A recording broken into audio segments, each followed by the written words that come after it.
저는 15년째 분쟁 지역을 다니며 취재해온 독일 공영방송 기자 알렉스 슈나이더입니다. 시리아 내전부터 아프가니스탄 철수까지 세계 곳곳의 현장을 누벼왔죠. 그런 제가 평생 그 어떤 뉴스보다 충격적인 제보를 받았습니다. 몽골 수도 울란바토르에 한글 간판이 몽골어보다 많다는 것입니다. 처음엔 완전히 가짜 뉴스라고 생각했어요. 한 나라의 수도에 자국어보다 외국어 간판이 많다고요? 아무리 한류가 인기라고 해도 말이 안 되지 않습니까? 편집장도 반신반의했지만 직접 확인해보라고 지시했습니다. 어차피 몽골이면 이틀이면 충분히 확인할 수 있는 거리였으니까요. 그런데 인천공항에서 몽골 항공 비행기에 올라타는 순간부터 뭔가 이상했습니다. 승무원이 한국어로 먼저 인사하고 기내 면세품 카탈로그에 한글이 영어보다도 앞서 나왔어요. 몽골 승객 절반 이상이 한국 드라마를 보거나 K-팝을 들으며 한글이 적힌 휴대폰 케이스를 들고 있었습니다. 울란바토르 공항에 내리자마자 더 큰 충격이 기다리고 있었습니다. 면세점 직원이 안녕하세요. 어서 오세요라고 완전히 자연스럽게 한국어로 인사하더군요. 저는 당황해서 몽골어 할 줄 아세요? 라고 물어봤는데 직원이 웃으며 답했어요. 물론이죠. 하지만 요즘은 한국어가 더 편해요. 공항에서 나와 택시를 탔는데 50대 기사 아저씨가 호텔 이름이 뭐죠? 라고 유창한 한국어로 물었습니다. 저는 몽골어 통역 앱까지 준비했는데 완전히 필요가 없었어요. 기사 아저씨는 90년대에 한국에서 3년 일했어요. 그때 배운 한국어가 지금도 써먹히죠라고 말했습니다. 시내로 들어가면서 창밖을 보니 정말 믿기지 않는 풍경이 펼쳐졌습니다. 메인 스트리트 간판의 60% 이상이 한글이었거든요.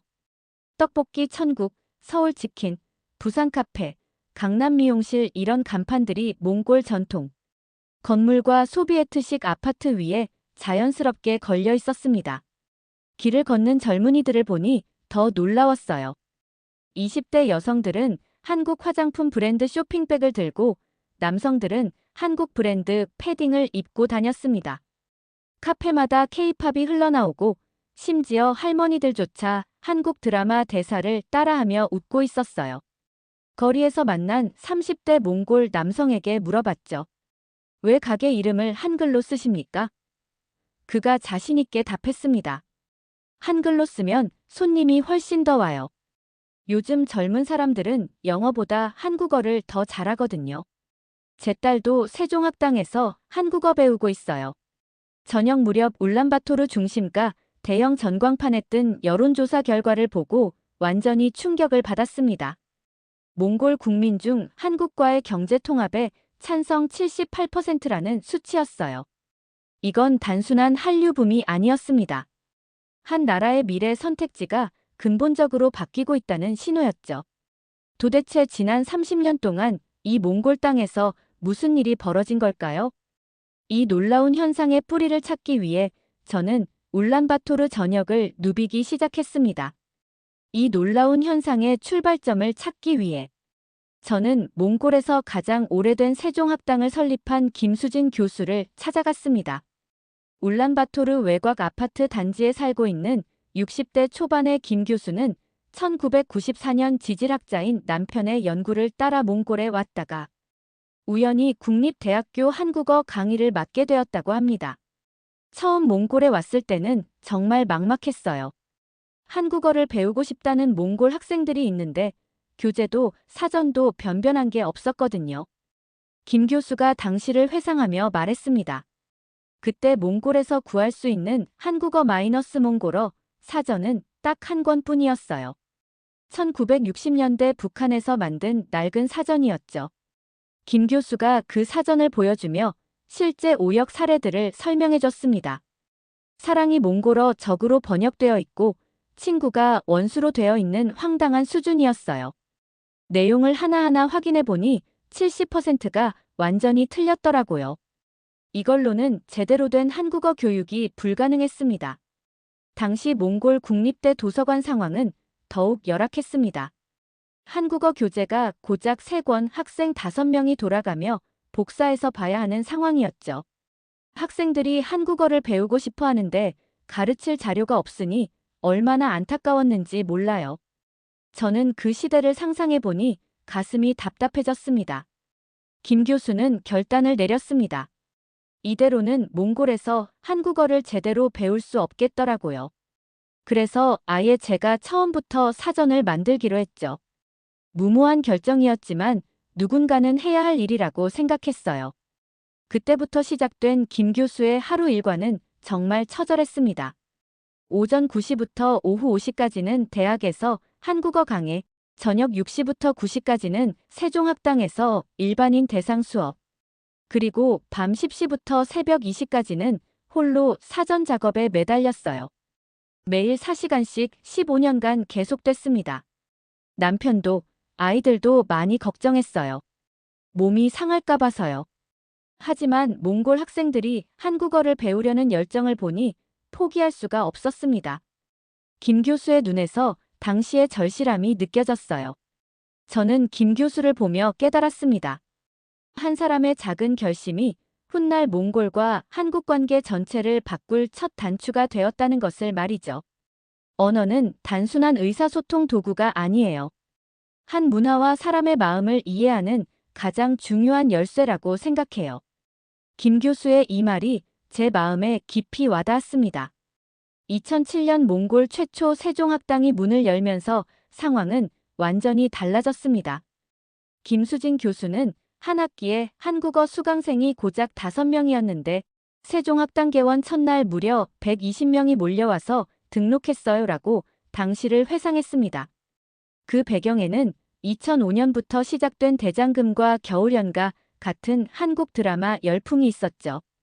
드라마를 보면서 한국어 대사를 이해하고 싶다는 몽골 사람들이 폭발적으로 늘었어요. 20대는 물론이고 40대, 50대 주부들까지 한국어를 배우려고 줄을 섰습니다. 실제로 제가 세종학당을 둘러보니 나이도 직업도 다양한 몽골인들이 열심히 한국어를 배우고 있었어요. 김 교수는 이때부터 본격적으로 표준 한국어 마이너스 몽골어 사전 제작에 착수했습니다. 목표는 명확했어요. 단어 2만 개, 각 단어마다 정확한 발음 표기와 뜻은 물론 실제 사용 예문 3개, 그리고 한국 문화적 맥락까지 포함하는 것이었죠.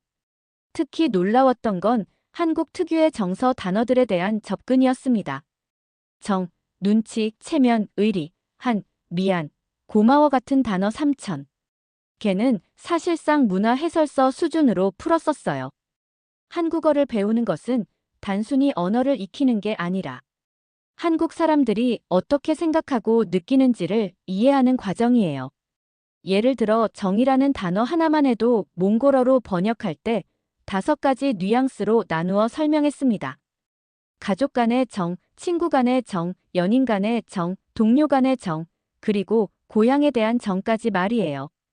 저는 이 부분을 보며 이건 언어 번역이 아니라 한 사회의 감정 구조 전체를 옮기는 작업이라고 느꼈습니다. 2010년 과로로 쓰러진 김 교수는 몽골 국립대학교에서 가장 우수한 제자 5명을 조교로 선발해 함께 작업을 이어갔습니다. 그중 한 명이 바로 지금 몽골 외교부 한국어 통역관으로 일하고 있는 앵흐볼드입니다.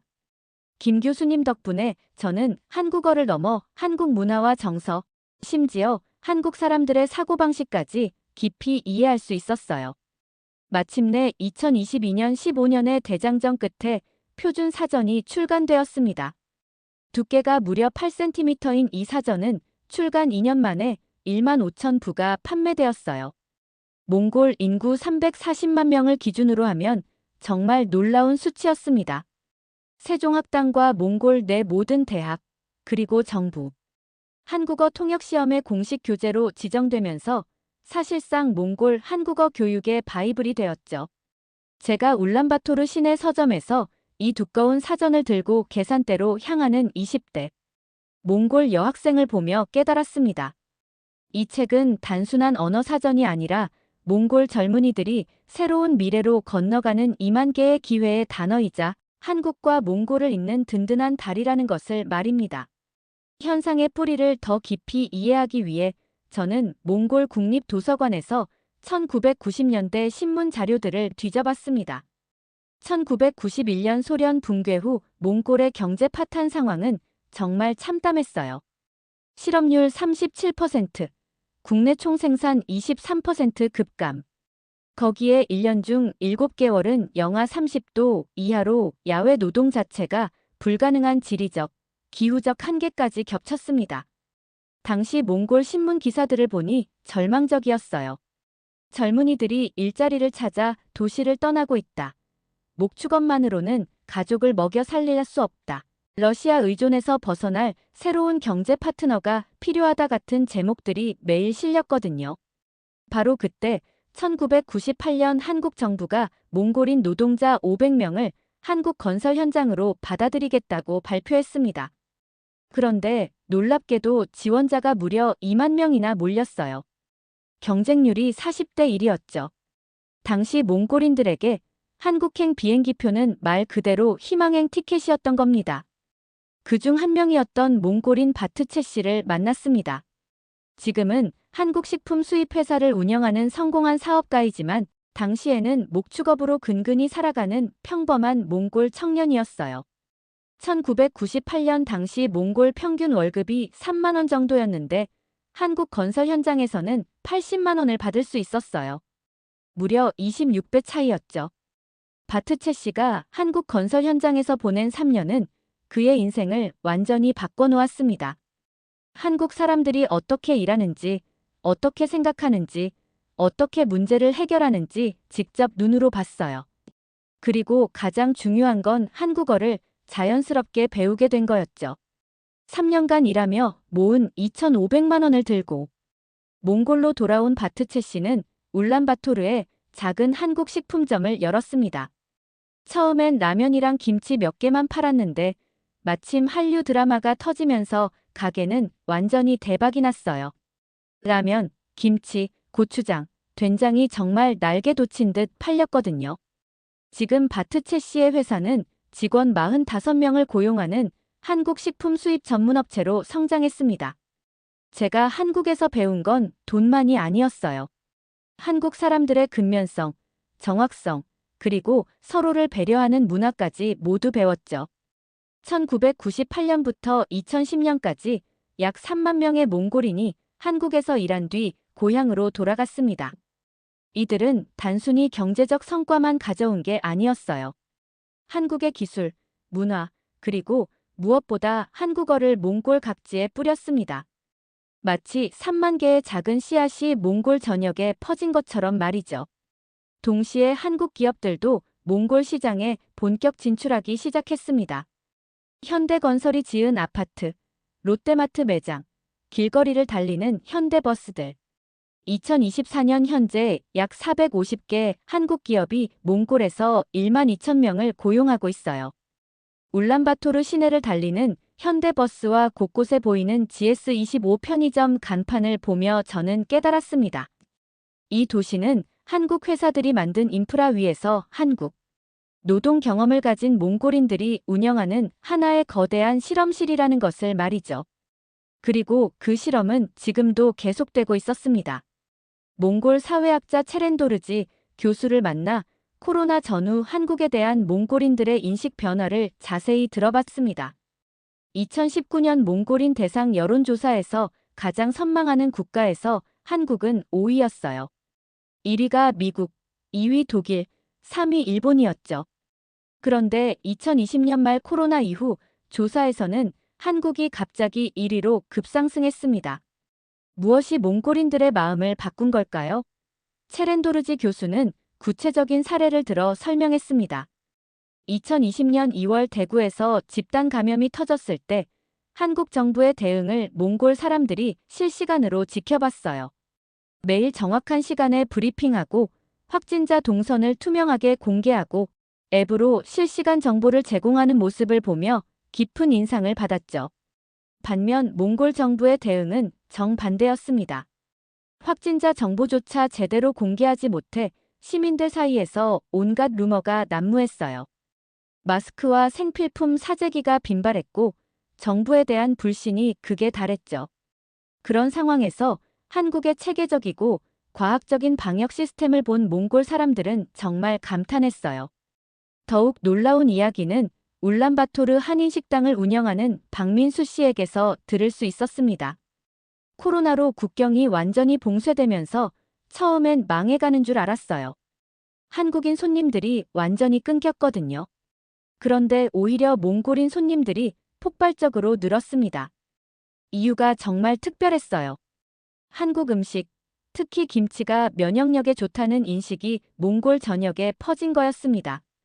코로나 초기 한국의 사망률이 낮은 이유가 김치 때문이라는 뉴스가 몽골 방송에 나간 뒤로 김치 판매량이 무려 10배로 늘었어요. 하루에 김치 100포기씩 팔았거든요. 몽골 중앙병원에서 근무하는 감염내과 전문의 바트 의사는 한국 진단키트를 선택한 이유를 명확하게 설명했습니다. 여러 나라 제품을 비교 검토한 결과 한국 키트의 정확도가 98%로 가장 높았어요. 중국이 85%, 러시아가 80%였는데 환자의 생명이 걸린 문제라서 당연히 가장 정확한 제품을 선택했죠. 바트 의사는 한국 의료진들의 헌신적인 모습도 깊은 인상을 받았다고 했습니다. 한국 간호사들이 방호복을 입고 12시간씩 근무하면서도 환자들을 세심하게 돌보는 모습을 보며 정말 존경스러웠어요. 우리 병원 직원들도 한국을 본받자고 다짐했거든요. 코로나 기간 중 특별한 에피소드도 있었습니다. 2020년 5월 한국 정부가 몽골에 마스크 30만 개와 진단키트를 지원했는데 이때 한국 대사관에서 준비한 지원 상자마다 몽골어로 함께 이겨내요라는 메시지가 적혀 있었어요. 이 작은 배려가 몽골인들에게 큰 감동을 줬다고 합니다. 저는 취재 노트에 이렇게 정리했습니다. 코로나는 한국을 K-팝과 드라마의 나라에서 위기 상황에서 진정으로 믿을 수 있는 기술과 시스템을 가진 강국으로 완전히 재정의했다. 몽골에게 한국은 이제 단순히 좋아하는 나라를 넘어 어려울 때 의지할 수 있는 든든한 파트너가 되었다. 신뢰라는 것이 얼마나 소중하고 강력한 외교 자산인지 새삼 느꼈습니다. 2023년 국제 울란바토르 대학교가 한국학중앙연구원의 한국학중예거점 대학으로 선정되었습니다. 한국 정부가 전 세계 30개 대학을 선별해 집중 지원하는 프로그램이었죠. 2024년 완공된 5층짜리 한국학센터 건물을 직접 둘러보니 정말 감탄이 나왔어요. 1층 도서관에는 한국 관련 서적이 2,000권 이상 비치되어 있었습니다. 한국 역사, 문학, 경제학 전문 서적부터 K-팝과 한류에 관한 대중서까지 다양했어요. 특히 인상적이었던 건 몽골어로 번역된 한국 소설들이었습니다.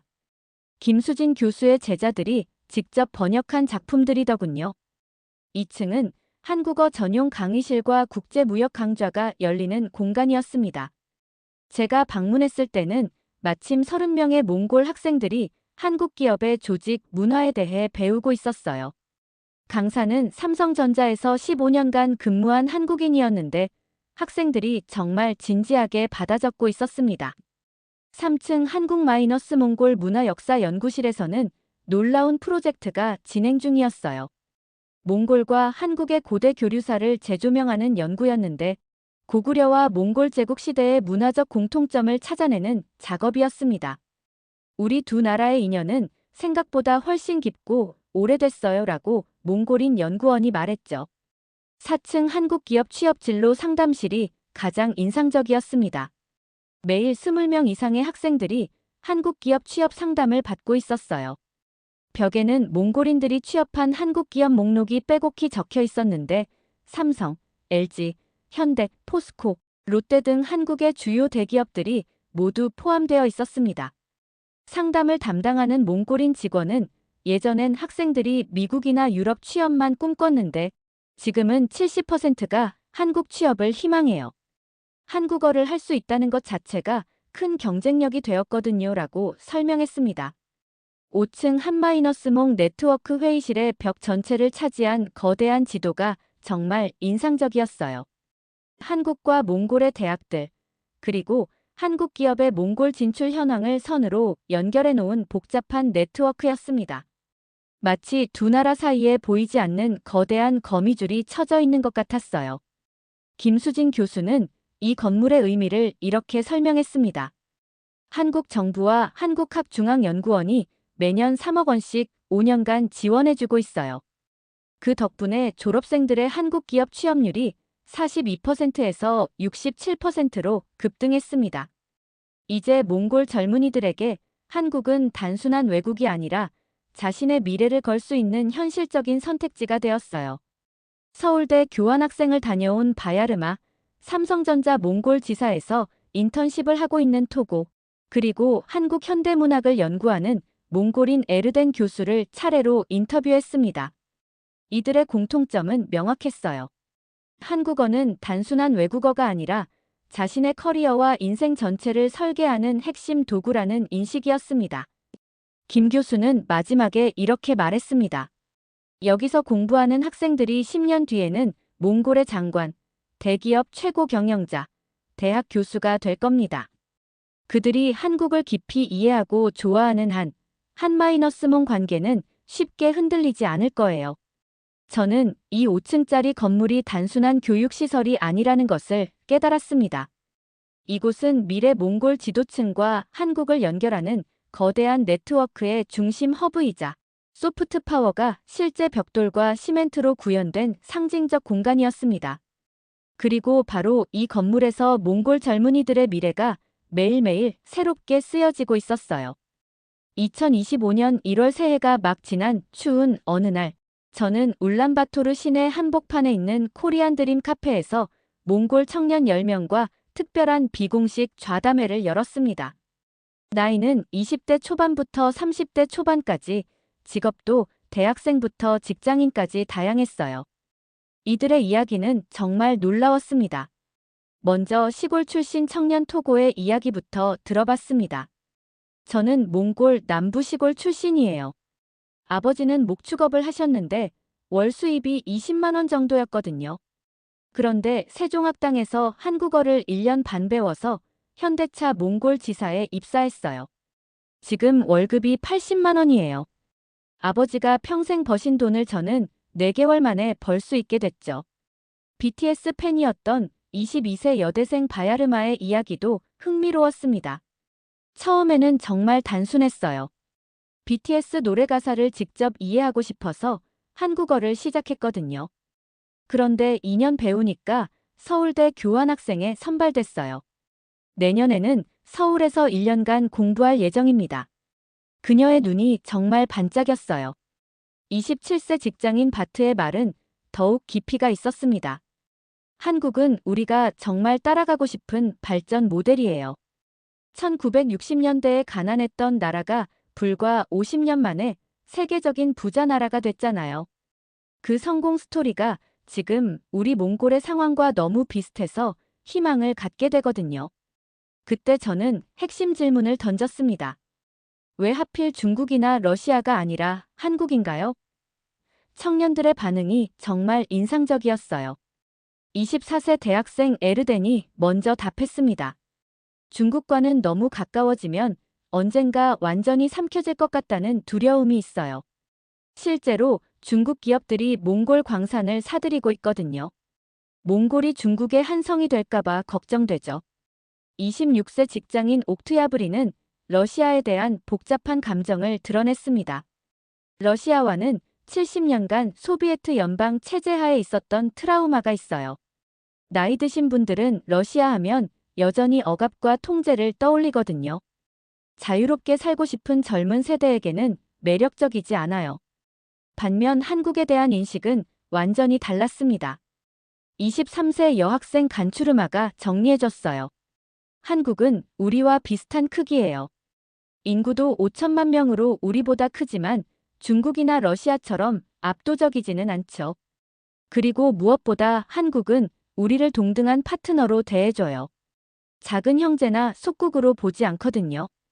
28세 공무원 맹흐오치르의 말도 인상적이었습니다. 한국 사람들은 몽골을 무시하지 않아요. 오히려 몽골 문화와 역사를 존중해주고 관심을 가져주죠. 한국 드라마에서도 몽골이 나쁘게 나오지 않잖아요. 경제 통합 찬성 78%에 대한 제 질문에 29세 회사원 볼로르가 신중하게 답변했습니다. 완전한 정치 통합은 솔직히 현실적으로 어렵다고 생각해요. 우리도 독립된 국가로서 자존심이 있거든요. 하지만 경제적으로, 교육적으로, 문화적으로는 이미 반쯤 한 몸이나 다름없어요. 25세 대학원생 투야의 말이 가장 인상적이었습니다. 우리가 원하는 건 흡수나 통합이 아니라 윈-윈 파트너십이에요. 몽골은 광물 자원이 풍부하고 한국은 기술과 자본이 있잖아요. 서로의 약점을 채워주면서 함께 성장하는 관계가 이상적이라고 생각해요. 좌담회 말미에 20세 대학생 아리운볼드가 한 말이 정말 감동적이었습니다. 제 꿈은 한국에서 기술을 배워서 몽골로 돌아와 우리나라 발전에 기여하는 거예요. 한국 사람이 되고 싶은 게 아니라 한국의 장점을 배운 더 나은 몽골 사람이 되고 싶어요. 이들의 솔직하고 진솔한 이야기를 듣고 나니 저는 비로소 숫자 78% 뒤에 숨은 진짜 의미를 이해할 수 있었습니다. 이것은 단순한 정치적 통합 의지가 아니라 한국과 함께 더 나은 미래를 만들어가고 싶다는 젊은 세대의 현실적이고 합리적인 선택이었던 거죠. 출국 전날 아침, 저는 울란바토르 시내 가장 큰 서점 앞에 멈춰 섰습니다. 진열대에는 김수진 교수가 만든 두꺼운 한국어 마이너스 몽골어 표준 사전, 한국 드라마 DVD 박스 세트, BTS와 블랙핑크 등 K-팝 앨범들, 그리고 한국 요리책까지 한국 관련 상품들이 몽골 전통책들과 나란히 진열되어 있었어요. 그 모습을 보며 지난 2주간의 모든 취재가 마치 퍼즐처럼 하나씩 맞춰지기 시작했습니다. 30년이라는 긴 시간 동안 몽골과 한국 사이에 쌓인 신뢰와 유대감의 진짜 비밀이 무엇인지 드디어 완전히 이해하게 되었어요. 첫 번째 퍼즐 조각은 1990년대 소련 붕괴라는 절망적 상황 속에서 시작되었습니다.